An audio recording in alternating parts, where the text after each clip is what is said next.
It all started with the musty smell of my grandmother's attic, a thick scent of decaying paper and forgotten memories that clung to the back of my throat as I sorted through her things after the funeral. Tucked away in a warped cardboard box, under a pile of yellow doilies, I found her, a porcelain doll with vacant blue eyes and faded red curls, wearing a lace-trimmed dress that was now the color of weak tea. Her name, according to the neat, looping script on the box's side, was Annabelle, and something about her cherubic, painted-on smile felt off like a predator mimicking human emotion. I'm not a superstitious person. I fix coffee machines for a living, and my world is one of gears and grounded logic. But a voice in my head, a tiny, cold whisper, told me to leave her there, to let the dust reclaim her. But I didn't listen. I brought her down, dusted her off, and set her on the mantelpiece in my living room as a memento, a little piece of Nana to remember her by. The first sign was subtle, a thing I could easily dismiss. I'd come home from work and find Annabelle facing a different direction, no longer looking out the window but towards the hallway, and I'd just shrug and tell myself the cleaning lady must have moved her. Or maybe I'd bumped the mantel and didn't remember. Then the temperatures started to drop, localized cold spots that would wrap around me as I passed her. A wintry breath that had no business in my centrally heated home. My cat, a normally fearless tabby named Gus, would hiss and arch his back at the doll, refusing to enter the living room. His eyes wide with a primal fear I'd never seen in him before. The movements became more brazen. I woke up one night to a soft, shuffling sound and saw her lying on the floor at the foot of my bed, those glassy eyes staring up at the ceiling, and my blood turned to ice water because I knew I had placed her on the high shelf in the living room. I started taking pictures, setting up my old laptop as a makeshift camera, and the footage I captured was grainy and jumpy but undeniable. In the dead of night, her head would twitch, her porcelain fingers would curl, and once, at 3:07 a.m., she slowly, deliberately, turned to look directly into the lens, the streetlights from outside casting a hellish glow in her pupils. I was living in a constant state of low-grade terror, jumping at every creak of the floorboards, my heart hammering against my ribs every time I had to walk past the living room in the dark. The final straw was when I found her in my kitchen, not on the floor, but standing on the counter, her small, polished shoes planted firmly next to the knife block, one of the larger chef's knives lying beside her tiny hand as if she had been examining it. That's when I decided she had to go. This thing was no longer a creepy heirloom but an active, malicious presence in my home. I didn't dare touch her with my bare hands. I used a pair of barbecue tongs, my hands shaking so badly I could barely grip the handles, and I stuffed her back into that original cardboard box, sealing it shut with 2 entire rolls of packing tape. I drove her to the city dump, a sprawling, desolate landscape of garbage and despair under a gray, drizzling sky, and I hurled the box as far as I could into a mountain of rotting trash, feeling a wave of profound relief as it disappeared into the muck. I went home, poured myself a stiff drink, and for the first time in weeks, I slept through the night. The next morning, I woke feeling lighter, the oppressive weight in my house finally gone. I walked into my living room, ready to reclaim my space, and there, sitting primly on the center cushion of my sofa, was Annabelle. Her dress was clean, her porcelain face unblemished, but her head was tilted at a new, unnatural angle, and her painted smile seemed wider, crueler, a silent promise that she was never, ever leaving. And that's when I noticed the small, grimy object placed neatly on the coffee table in front of her. It was Gus's favorite jingle ball, the one I'd seen him batting around just yesterday, only now it was matted with something dark and wet and still faintly warm, and my cat was nowhere to be found. I sank to my knees, a silent scream trapped in my chest, because I realized the horrifying truth too late. This wasn't about being haunted, it was about being claimed. She wasn't just moving on her own. She was changing my reality, twisting my safe, logical world into her own playground, and the worst part, the thought that keeps me awake night after night, is that getting rid of her was only the beginning of her game, and I have no idea what the next move is, or what part of my life she's going to take from me next to prove that I am, and always will be, utterly and completely hers. I remember the day I brought Eliza home, not because it felt significant, but because I'd gone out specifically looking for distraction from the low, constant hum of anxiety that had become my life. a hum only momentarily soothed by the ritual of brewing strong mint tea and checking the locks 3 times before bed. A habit I developed after moving into the old house with its perpetually creaking floorboards and the unnerving, intermittent whistle of wind through its drafty attic vents. Sounds that were natural but which my mind had already twisted into the early symptoms of being watched,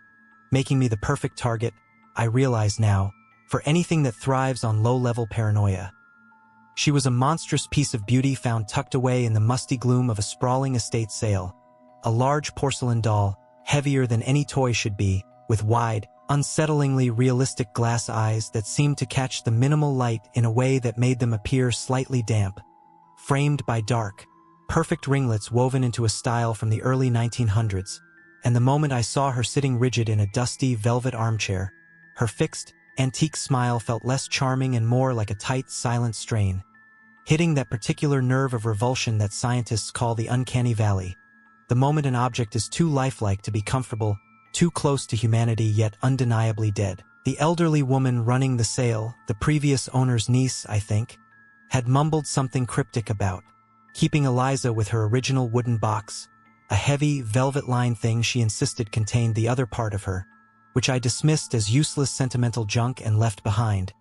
rationalizing that the unexpected weight and the fleeting sensation that the porcelain skin felt slightly warm when I picked her up must have been a trick of poor circulation and the musty, overheated air, a physical impossibility I immediately filed away and suppressed. Later that night, after fighting through the exhaustion that always precedes a major panic attack, I placed Eliza on the highest shelf of the mahogany dresser in the spare room,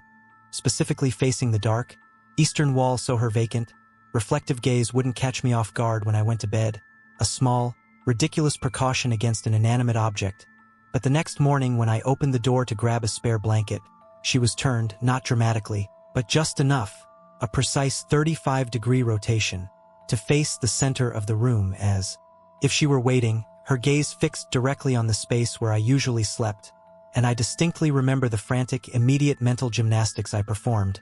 thinking it must have been the slight vibration from the washing machine, or maybe I'd knocked the dresser and subconsciously righted the doll in some half-asleep haze, creating a classic, self-inflicted haunting. But within the week, the atmosphere around the dresser was consistently colder than the rest of the room, a chilling pocket that caused goosebumps to prickle my arms even on a stifling August evening, and worse than the localized cold was the faint but persistent smell of damp earth and old brass, almost like turned soil after a heavy rain mixed with the metallic tang of pennies, a sensory violation that seemed to emanate directly from the doll's stiff, satin dress and the layers of antique lace that obscured her fixed joints. The subtle, escalating movements began to dominate my routine. I found a heavy antique book titled Gothic Horrors I'd left on the nightstand the night before,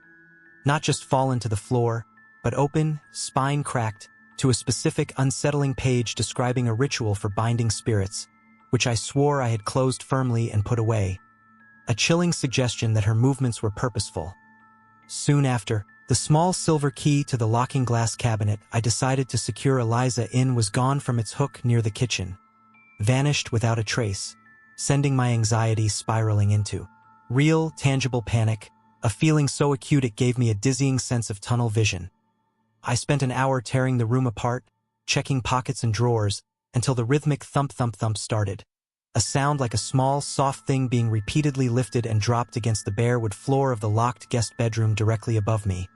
A horrifying sound that seemed perfectly timed to the rise and fall of my escalating panic, and it stopped the very second I pressed my ear against the floor, leaving nothing but the deafening echo of my own desperate breath and the cold, absolute silence that followed. A silence I now recognized as malevolent, a void waiting to be filled. When I returned, completely disoriented and trembling, I noticed it instantly. Eliza's perfect porcelain hand, which had been resting flat against her lap, now had the index finger ever so slightly bent, curled inward, the fingernail looking chipped and stained with a speck of dark soil, a gesture that was profoundly unnatural and confirmed she was not just an object. She was an entity deliberately communicating or worse, demanding attention, and the cold dread became a liquid terror pooling in my stomach. In a breathless rush of sheer terror and determination, I found the silver key hanging back on its hook near the kitchen, miraculously returned, but now strangely oxidized, pitted, and dusty as if it had been buried in the ground for years. And when I finally locked Eliza away in the glass cabinet, the irony of using a transparent cage to contain an invisible evil wasn't lost on me. But as I turned to flee, I saw her original wooden box, the one I'd dismissed at the estate sale, inexplicably sitting beside the dresser, covered in the same dry, reddish dust as the key, and inside it, nestled in the damp velvet, was not silver, but a larger, antique iron key that did not belong to the house. And I understood then that I had merely separated Eliza from something vital. And now the entity was fighting back, manipulating reality around me, which led inevitably to the darkest hour just 2 nights ago when I woke up, not gradually from a dream, but instantly, intensely pinned down, submerged in a total, terrifying sleep paralysis, the air thick with the smell of wet earth and something metallic, almost like old, dried blood, and the oppressive silence was shattered by a dry, papery whisper right next to my left ear, articulating a name I hadn't heard since I was 7 years old, a forgotten childhood pseudonym. Pip, the name I used for the imaginary friend I blamed for a horrific family accident I'd long suppressed. Through the suffocating, pitch-black darkness, my eyes adjusted and I saw Eliza, having escaped her glass prison without a sound, positioned deliberately at the foot of the bed, her glass eyes reflecting the faint, distant streetlight, holding high a sharp, stainless steel knife I recognized from the kitchen block, slowly lowering it toward my paralyzed, screaming self, a vision of pure, inescapable horror. I screamed, thrashed, fought the paralyzing weight with every fiber of my being. And then there was a blinding flash, a confusing, unbearable moment of white light and sharp, searing pain, and when the paralysis snapped, I was alone, sitting upright, panting, the room's overhead light now glaringly on, with Eliza placed neatly back on the bedside table, her smile unchanging, her gaze blank, but the heavy, stainless steel knife was in my hand, slick and warm with a substance that was undeniably a deep, crimson human blood, not the doll's, and the horrifying,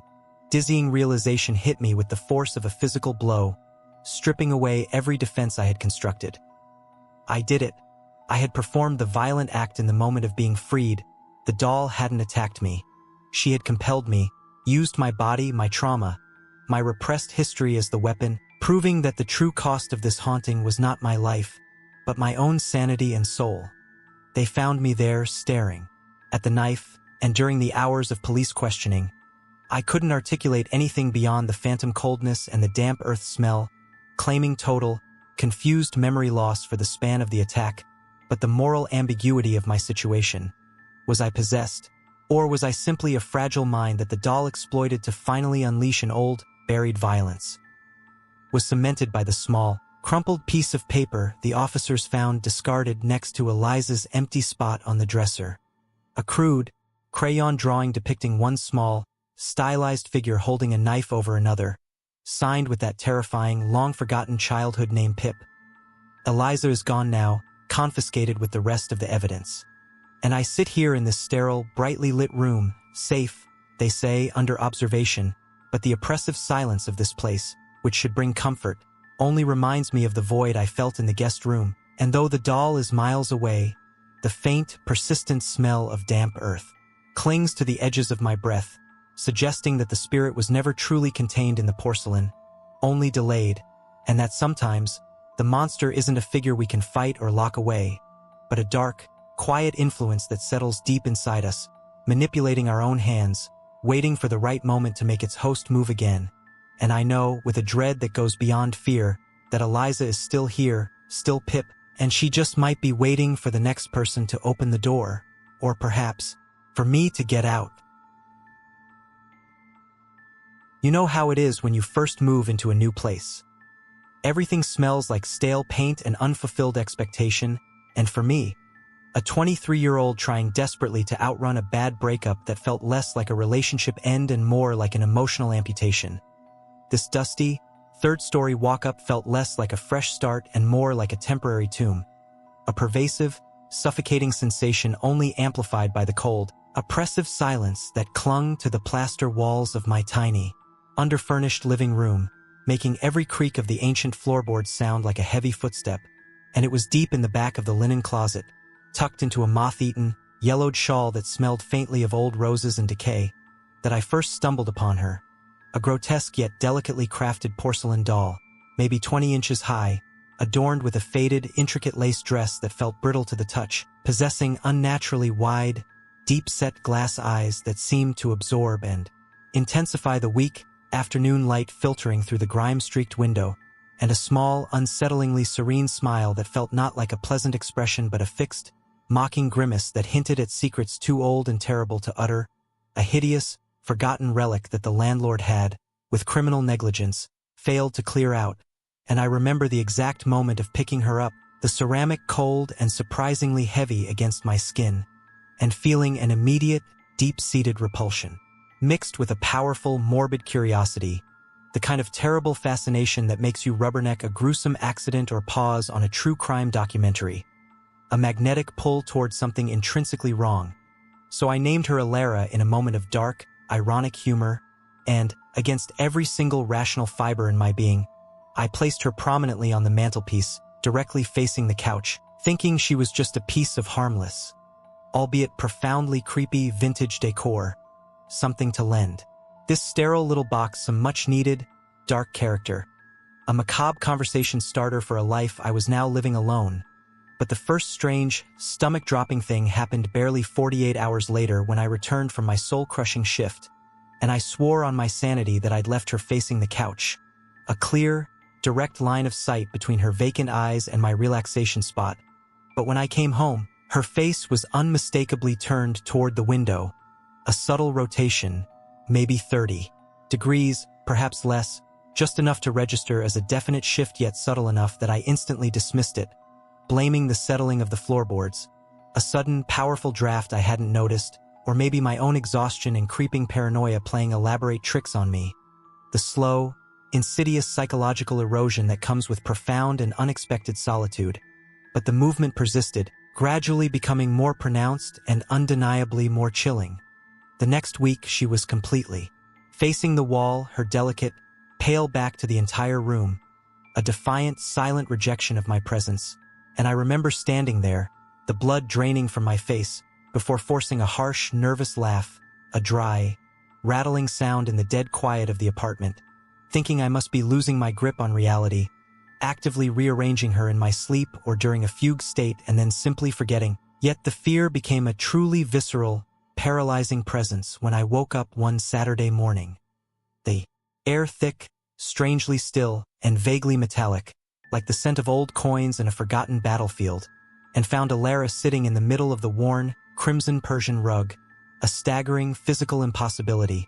a clear, unmistakable foot-long migration from the safety of the 3-foot-high mantelpiece. And for the very first time, I felt the icy, gut-wrenching grip of true panic, the kind that makes your palms instantly slick with sweat and your chest tighten into an unbearable vice.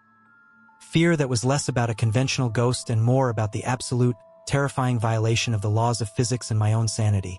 So I scooped her up, her porcelain colder than the morning air and vibrating with a low, unidentifiable energy, and shoved her deep into an old, heavy, and most importantly, locked trunk in the storage closet, determined to rid myself of the source of this escalating terror, thinking the physical barrier would somehow stop the metaphysical intrusion. But that very night, the sound started, a faint, yet persistent and utterly maddening tap-tap-tap emanating with unnatural clarity from within the closet, rhythmic, slow, precise, like a child's small fingernail gently, insistently knocking on hollow wood, an unbearable, maddening, clockwork sound that lasted exactly 3 hours, stopping precisely the second I, driven to the brink of a scream, wrenched the key and flung the heavy trunk open to find the doll exactly, placidly where I had left her, silent, and wearing that same unnerving smile, except now a fine, uniform layer of gray, indistinguishable dust covered the inside of the trunk's mahogany surface, but not the doll herself, who looked unervingly pristine and untouched by the particles, as if she had actively repelled them. And the weeks that followed saw a continuation of this calculated psychological warfare, her movements becoming more brazen and her taps more intrusive, sometimes moving from the closet to the top of my dresser or, on one horrifying occasion, placed gently on the foot of my bed while I slept, and in a moment of desperate, feverish clarity, fueled by exhaustion and terror, I finally understood this wasn't just a ghost or a random haunting. This was something that wanted me, something actively and intelligently attaching itself, weaving its sick, possessive nature into the very fabric of my fragile, lonely life, a fact driven home when I tried to take her downstairs to the apartment dumpster, my feet simply refusing to move past the front door, a strange, overwhelming emotional paralysis taking hold, a bizarre, possessive instinct that screamed inside my mind. You can't leave her. She needs you. She belongs with you. A profound, cold sickness born of my deep isolation and the doll's unblinking, commanding stare, prompting me to frantically research the apartment building's undisclosed history, a frantic, late-night dive into digitized old news archives and dusty police reports where the truth hit me with the unexpected, sickening force of a physical blow. The previous tenant, the one who left Alara, wasn't just a quiet guy who suddenly moved out. He was a meticulous, deeply disturbed serial isolator who had vanished years ago after being the primary person of interest in the high-profile disappearance of his young daughter. A devastating cold case, the police having only found his strange, meticulously handwritten journals describing the doll, Alara, not as an object, but as his only confidant, his co-conspirator, the one who helped him keep the silence and find the lasting peace. And the shocking, sickening twist wasn't merely that the doll moved on its own. It was the gut-wrenching realization that the doll wasn't haunted by the tragic, innocent victim, but was instead a grotesque, psychological container for the killer's meticulous, cold-blooded madness, a silent, beautiful catalyst for his darkest, most controlling impulses. And now, as I sit here, typing this final confession out in the dead of night, the digital light of the screen the only source of warmth, with Alara placed gently beside me on the worn wooden desk, her wide, vacant glass eyes reflecting the cold monitor's glow with unnerving fidelity. The metallic smell in the air is stronger than ever, thick and coppery, and I find myself instinctively reaching out, stroking her worn, brittle lace dress with a soft, proprietary gesture, feeling a cold, profound, and utterly unnatural calm settle over me, a twisted sense of belonging and eternal, terrifying companionship I haven't felt since before the relationship ended, and I hear the faint tap-tap-tap again. But this time it is not coming from the closet or the trunk or the walls, it is coming from within my own ribcage, a fragile, hollow rhythm that promises shared secrets and eternal, terrifying companionship. And I know now that I will never get rid of her, and worse, the most terrifying revelation of all is that I don't want to, because sometimes the greatest, most absolute horror is finding a perverse, perfect comfort in the absolute darkest, most broken thing you own. And the most chilling thought that will stay with you long after you've finished reading is that tonight, when I finally allow myself to fall asleep, Alara will be the one gently tucking me in, and together, in our perfect, shared silence, we will finally begin to find the lasting peace.